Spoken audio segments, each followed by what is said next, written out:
కృష్ణాయపాలెం అనే ఊరిలో నాని, పండు,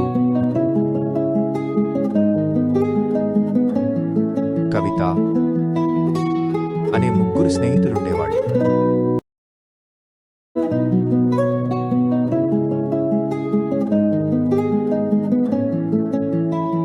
వాళ్ళు ప్రతిరోజు ఆడుతూ పాడుతూ సంతోషంగా గడిపేవారు.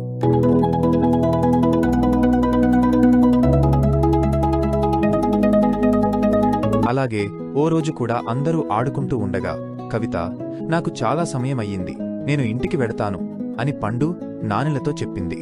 వాళ్లు కూడా సరే వెళ్ళు అన్నారు.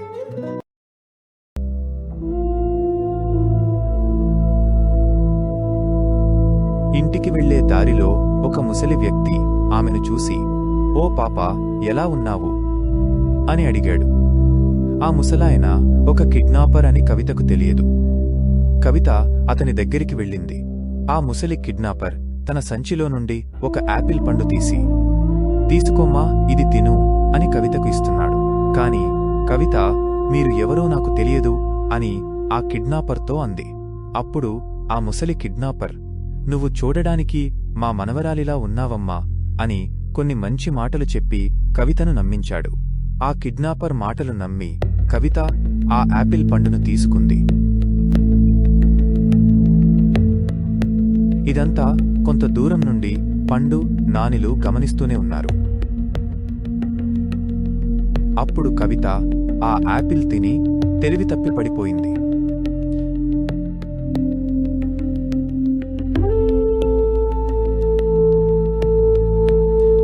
కిడ్నాపర్ కవితను తన భుజాన వేసుకుని అడవిదారి గుండా తన ఇంటికి వెళ్లసాగాడు. ఇదంతా గమనిస్తున్న పండు మరియు నాని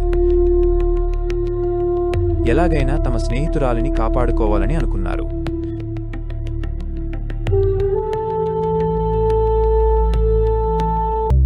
వెంటనే ఒక పథకం వేసి కిడ్నాపర్ వెళ్లే దారిలో పండు కూడా అచ్చం తెలివి తప్పి పడిపోయినట్లు నటించాడు.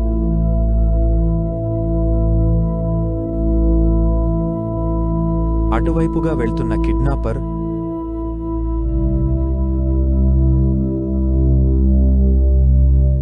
పండును చూసి, అబ్బా, ఈరోజు నేను లేచిన వేళ విశేషం చాలా బాగుంది, ఒక పాపతో పాటు మరొక బాబు కూడా దొరికాడు అని చాలా ఆనందపడ్డాడు. అప్పటికే దగ్గరలో దాక్కుని ఉన్న నాని వెంటనే కవిత దగ్గరికి వెళ్లి ఆమెకు తెలివి వచ్చేలా చేశాడు. వెంటనే కవిత, నానిలు అక్కడి నుండి పారిపోయారు.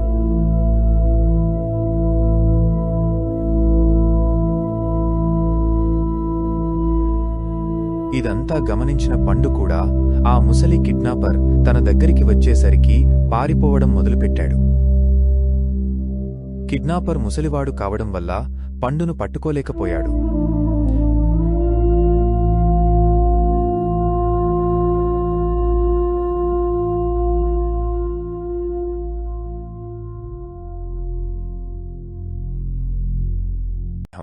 ఆ రోజు జరిగిన సంఘటన తర్వాత కిడ్నాపర్కు భయపడకుండా ధైర్యంగా తమ స్నేహితురాలిని కాపాడుకున్నందుకు పండు మరియు నాని చాలా సంతోషించారు.